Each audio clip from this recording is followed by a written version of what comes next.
My name's Christine, and today I'm going to show you how to make your own bias tape and binding, because even though bias tape comes in many different colors and widths, if you are using a print, you're going to have a hard time matching it. It's also super easy to make your own bias tape and binding, so let's get started. You can use any woven fabric you want to make bias tape or binding out of, even one with a print.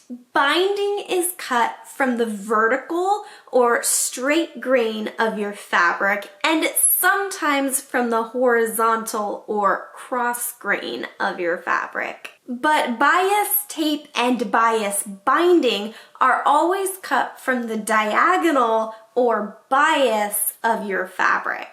Double fold bias tape is the most commonly used kind, and most tutorials will assume you're using double fold bias tape. Double fold bias tape will come with the seam allowance tucked in and a crease down the center, while single fold bias tape will only come with the seam allowance tucked in and no crease down the center.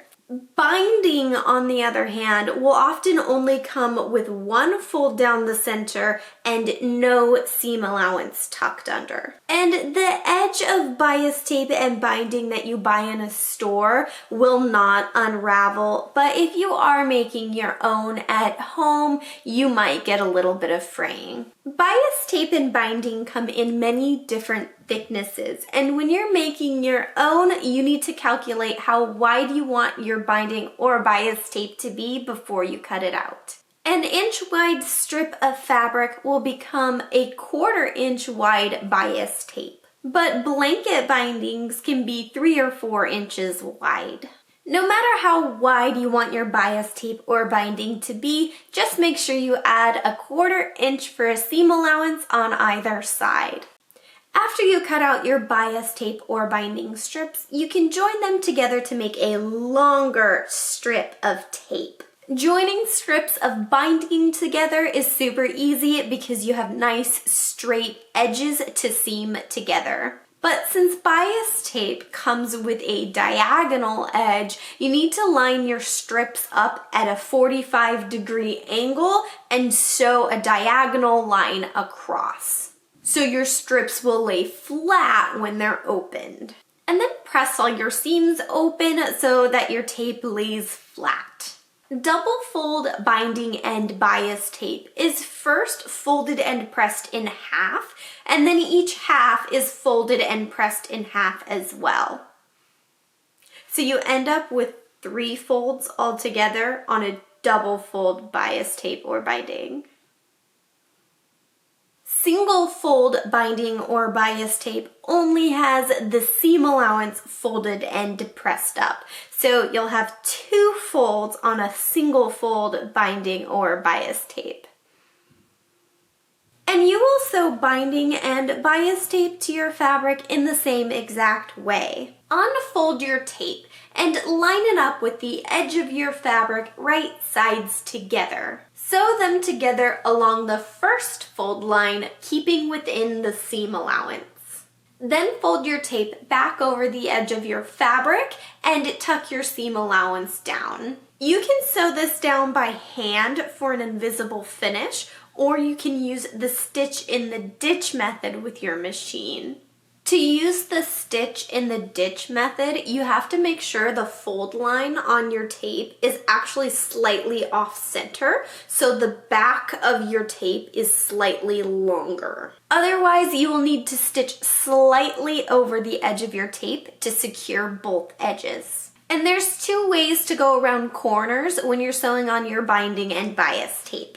You can simply tuck the corner in at the edge and make a separate strip of tape for each edge you're sewing your tape to. Or you can stop sewing at each corner, bring your tape around to form a 90-degree angle with a little triangle of fabric sticking up, then move over that triangle and continue stitching.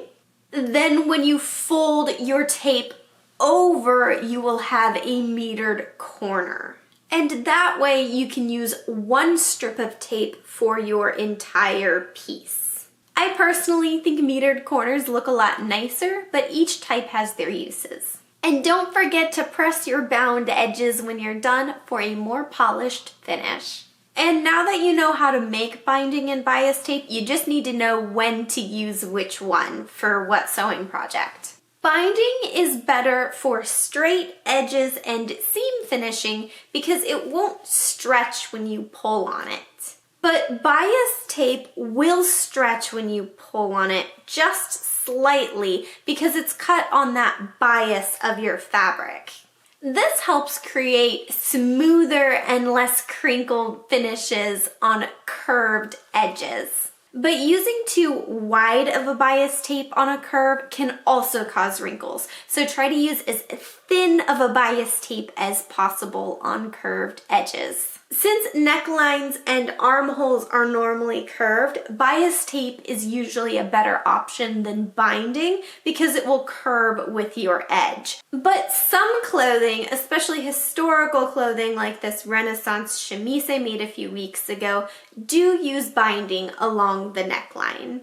That's because cutting along the bias of your fabric uses up more yardage and is more wasteful. So historically, people didn't have as much fabric to use on the necklines and armholes. So they used binding instead of bias binding. Blankets are another sewing project that you can use either bias tape or binding to finish. But since bias tape has that little bit of give to it, it will hold up better over time and allow your quilt or blanket to go through more washings in the washing machine and dryer than using binding would. And patterns are also another thing to keep in mind when making a quilt or blanket because using a bias tape will cause your pattern to be kind of skewed along those edges. And for that reason, I am using both vertical straight grain and horizontal cross grain strips of binding for the quilt I'm making now.